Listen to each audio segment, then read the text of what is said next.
Is a man figure in this? Man figure? If he likes the things I like, he can afford them. It hits with all the drive of desperate desire.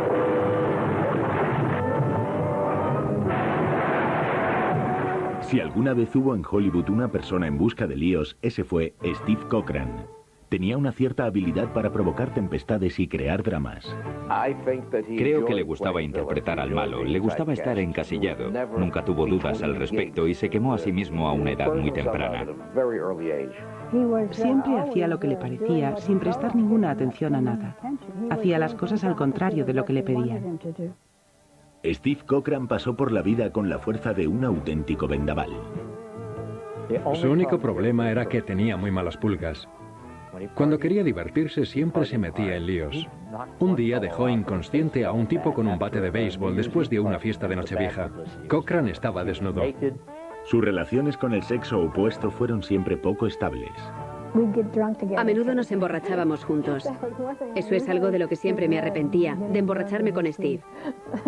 Una vez me pegó de verdad, y aquello fue el fin de todo. No volví a verle. Lo que ocurrió en los últimos días de la vida de Cochran sigue sin esclarecerse. Se especuló bastante. Había dos posibilidades que podían ser ciertas. Una sería que Cochran falleció de algún tipo de enfermedad. Y la otra, que aquel hombre no era Cochran en absoluto. Que Cochran había desaparecido en algún lugar de la selva de Guatemala. El 21 de junio de 1965, Steve Cochran volvía a ocupar los titulares. El hecho de que saliera en los periódicos no era ninguna novedad. Steve protagonizaba las noticias muchas veces y normalmente por sus problemas con la justicia. Pero esta vez la historia era bastante horripilante. Las autoridades de Guatemala habían encontrado su barco navegando sin rumbo. Bajo la cubierta había un cuerpo que supuestamente era el de Cochran, que estaba descompuesto o en fase de descomposición. Había 3 chicas en cubierta, todas ellas mexicanas. Ninguna hablaba inglés, ninguna sabía navegar. No eran las chicas que habían salido de Los Ángeles con él. El actor de 48 años iba navegando por alta mar con 3 chicas menores de 21 años. Al parecer, los planes de diversión de Steve Cochran no salieron como esperaba. La muerte de Steve Cochran se ajustaba a la perfección a la imagen que la prensa había creado de él. Un tipo juerguista, mujeriego e irresponsable va en un barco con 2 o 3 mujeres. Desgraciadamente sufre un ataque, cae enfermo y empiezan a navegar en círculos hasta que les encuentran. Pero fue demasiado tarde para Steve. Para muchos, su alocado ritmo de vida fue lo que le condujo a una muerte tan temprana. Robert Alexander Cochran había nacido el 25 de mayo de 1917 en California. Ya en sus años de instituto, demostró interés por la interpretación. Steve Cochran se casó a los 18 años, pero no era el tipo de persona que pudiera permanecer atada. Era muy inestable. Siempre estaba en busca de cosas nuevas y se aburría pronto. Su excusa era que siempre estaba demasiado ocupado y por eso no podía ser un buen marido. Tras un breve intento de triunfar en Hollywood, en 1940 el actor se trasladó a Detroit con su esposa. Se unió a un grupo llamado la Compañía Federal de Teatro, que había sido creado para proporcionar a los actores comida y un lugar donde dormir, a cambio de que construyeran decorados, barrieran escenarios, vendieran entradas y de vez en cuando interpretaran algún papel. Se lanzó a ello con gran entusiasmo. Durante la Segunda Guerra Mundial, Cochran, de 25 años, no fue admitido en el ejército debido a un problema de corazón. Decidido a realizar alguna aportación a la guerra, organizó espectáculos para los campamentos militares. En 1944, el atractivo actor estaba preparado para dar el salto a los escenarios de Nueva York. Ahí estaba Steve, en una obra de Broadway.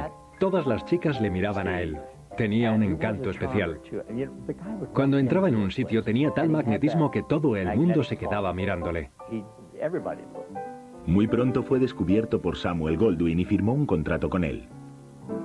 Steve Cochran hizo su primera película en 1945, Un hombre fenómeno, con Denny Kaye y Virginia Mayo.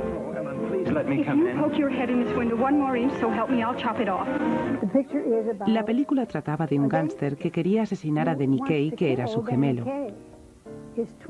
Está condenado a que el gángster interpretado por Steve Cochran le pegue un tiro. Era un gángster perfecto. Lo hacía muy bien. No era en absoluto ese tipo de persona, pero sabía cómo interpretarlo. Steve presumía de tener un rostro que siempre despertaba sospechas. Interpretar al tipo listo le resultaba fácil. Solían llamarle una toma Cochran. Se ponía de muy mal humor y muy enfadado si tenía que hacer una segunda toma. En alguna ocasión abandonó una película a medias porque se peleaba constantemente con el director por su disparidad de criterios sobre el personaje. Era el tipo de personaje que si un director le decía, Steve, ¿podrías hacerlo así? Steve decía que de acuerdo, pero Steve hacía la escena como Steve quería hacerla. Entonces el director insistía, me refería a que lo hicieras de este otro modo, y le contestaba, ah, ¿quieres decir así? Decía que vale, y lo repetía exactamente igual que lo había hecho antes, pero le hacía creer al tipo que lo había cambiado. Decía, ¿qué tal ha quedado? ¿Ha estado mejor? Y el director le decía que sí, que estaba mejor, que le había gustado la toma. Cuando volvió a Nueva York, le pasó algo realmente grande. Una gran estrella se fijó en él y resultó ser Mae West. La sensual y seductora Mae West. Fue todo un bombazo. El único pequeño problema es que ella le doblaba la edad y no estaba solo interesada en él como actor, sino también en su encantador y atractivo aspecto y en su cuerpo. Steve tenía exactamente el mismo problema. Le gustaban las chicas a las que doblaba la edad. Yo tenía 18 años. Llevaba en Nueva York 6 semanas. Trabajaba en un espectáculo de Broadway. Fui a ensayar y me encontré con aquel hombre impresionante que parecía estar interesado en mí. Estábamos haciendo Diamond Lil con Mae West. Yo me encontraba entre el público y fue todo un renacimiento de la gran Mae West. Y por la forma en que le miraba parecía estar muy interesada por él. Puede que los rumores de un idilio entre Steve y Mae empezaran solo como un truco publicitario. En cualquier caso, Cochran logró llamar la atención. Un cazatalentos de la Warner se fijó en el atractivo actor y le ofreció un contrato con su estudio. Fue su regreso a Hollywood. Estaba muy encasillado en el papel de tipo duro. Y un tipo duro que solo fuera un tipo duro no podía tener un papel protagonista. Era necesario que tuviera un cierto grado de humanidad y de humor. Tenía que exhibir otra dimensión. Lo que había estado interpretando hasta entonces limitaba su acceso a otros papeles. Los papeles que le daban eran de gángster de pocas luces, o de boxeador tonto, o de rufián estúpido de poca monta. No creo que Steve Cochran se diera cuenta nunca de su potencial. Aunque Cochran no se percatara de su potencial como actor, sin duda se dio cuenta de su potencial como luchador cuando se peleó con el boxeador Lenwood Wright en enero de 1952. Dejó inconsciente a un tipo con un bate de béisbol después de una fiesta de Nochevieja. La mala publicidad de aquello fue terrible porque Steve estaba desnudo en el jardín de delante de su casa. Ya se pueden imaginar lo que hicieron los periódicos con esa historia. Le dijo a la policía que se había tomado entre 10 y 20 copas. Steve alegó defensa propia. Aunque no fue a prisión, Cochran tuvo que pagar $7.500 al boxeador. Parece ser que la personalidad agresiva del actor se veía exaltada por el alcohol. Cuando salía de fiesta a por todas. Y cuando trabajaba, trabajaba en serio. Pero cuando conducía, pilotaba o navegaba, y a la vez bebía, era una auténtica amenaza. Steve fue la primera persona en ser multada por temeridad al pilotar un aeroplano. Era un peligro tanto en el aire como en la carretera.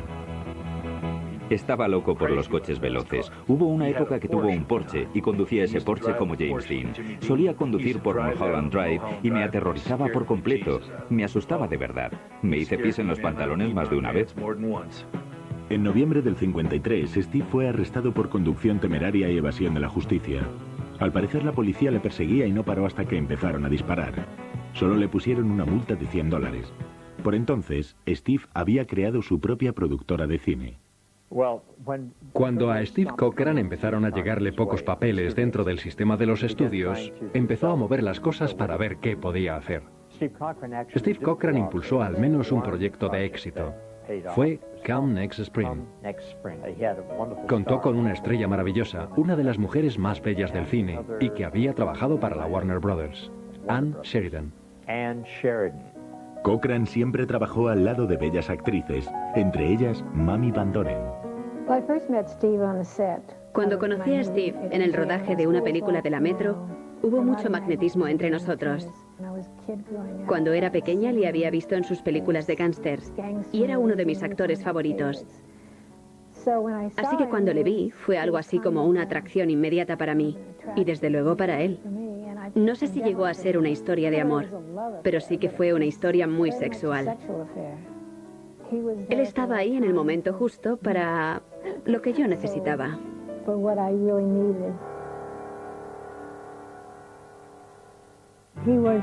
Siempre hacía lo que le apetecía, sin prestar ninguna atención a nada.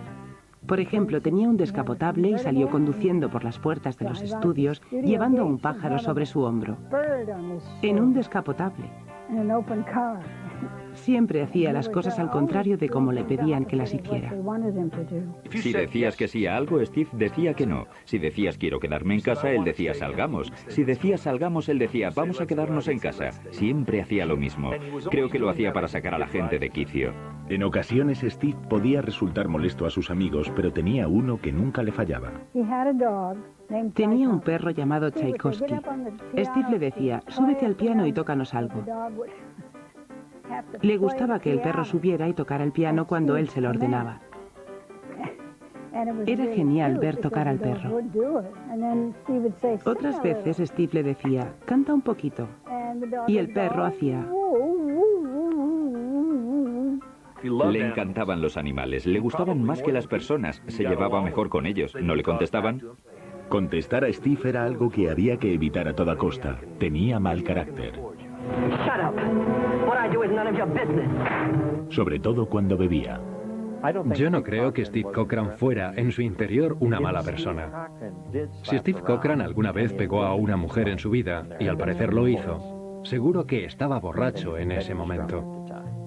Nos emborrachábamos juntos de vez en cuando. Esa es una de las cosas de las que me arrepentí de verdad, emborracharme con Steve. Una vez me pegó de verdad, y aquello fue el final. No volví a verle. Como mucha de la gente que tiene una personalidad del tipo Jekyll y Hyde, Steve solo era peligroso cuando bebía.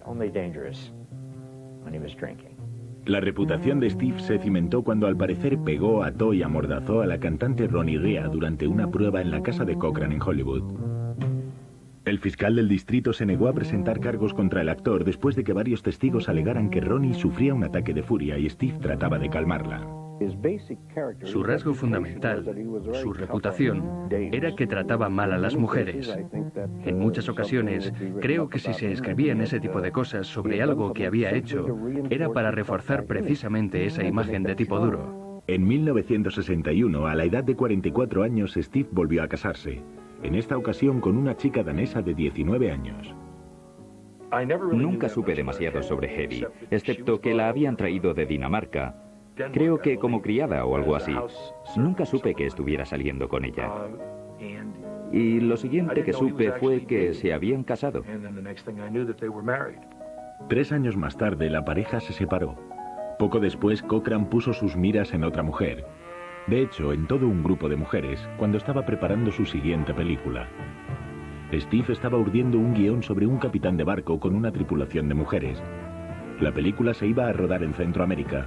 En la primavera de 1965, Cochran embarcó en su propio barco. Salió del puerto de Los Ángeles con una buena cobertura de varios medios de comunicación. Se generó un gran interés porque se había hablado mucho sobre la película que iba a hacer. Se marchó con 4 chicas y una segunda unidad con una tripulación de 3 hombres.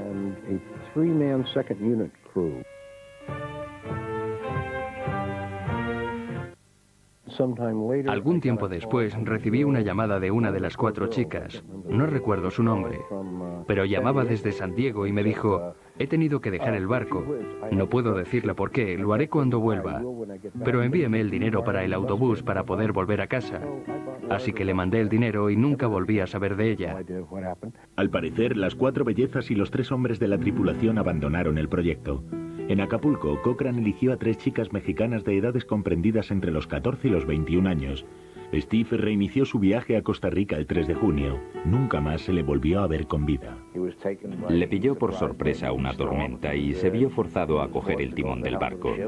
Después de un par de días de lucha contra esa terrible tormenta, perdió el conocimiento. Sufrió un colapso.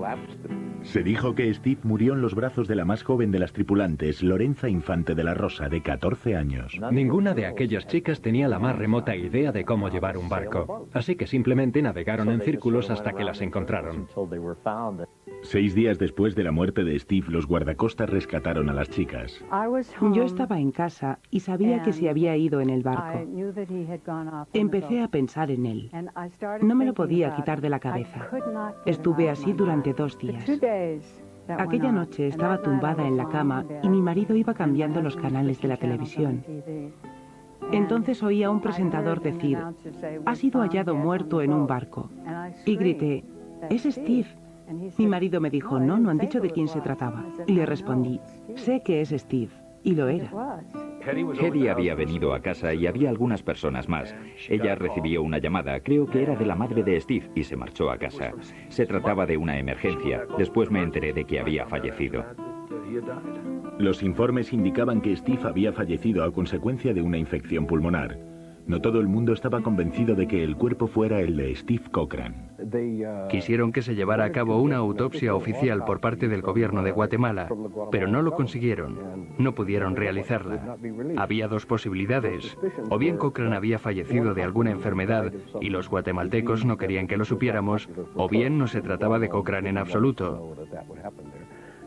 Decían que Cochran había desaparecido en algún lugar de la selva de Guatemala. Después de su muerte, supimos que tenía deudas por todas partes. Debía dinero a todo el mundo. Debía dinero al gobierno federal por algo relacionado con unos extranjeros ilegales a los que había dado una vez trabajo. Estoy convencida de que la forma en que murió Steve fue un reflejo de la vida que había llevado.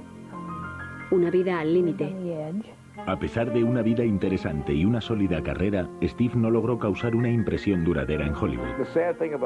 Lo triste de Steve Cochran es que falleció justo antes de la época en la que hubiera tenido muchísimo trabajo y muy bueno. Murió antes de los años 70, cuando empezaron a surgir películas como Contra el Imperio de la Droga y El Padrino. Habría sido un actor magnífico en ese tipo de películas. Es un hombre olvidado para el gran público. Es un poco triste, pero no es infrecuente. Puedo mencionar al menos 10 nombres de personas que han tenido un destino idéntico. Gente maravillosa, buenos actores, pero que no son recordados por los espectadores actuales. Pero sus amigos le recordarán siempre. La gente que solo le conocía por lo que aparecía en los periódicos dijo: buena pérdida, tenía que pasarle. Pero la gente que le conocía le apoyó por completo. Él era mi amigo y yo era su amigo. Lo que yo considero su legado es su amistad hacia mí y hacia otros muchos. Fue una amistad verdadera. No tenía miedo a la muerte. Seguramente era una de las pocas personas que he conocido a quien no le asustaba morir. Cuando íbamos en su coche por Mulholland Drive, yo tenía un miedo horrible de que nos cayéramos por el acantilado. Y me dijo: ¿qué te puede pasar? Solo puedes matarte. Vaya cosa. Yo estaba petrificado y a él le daba completamente igual. Estaba tan tranquilo.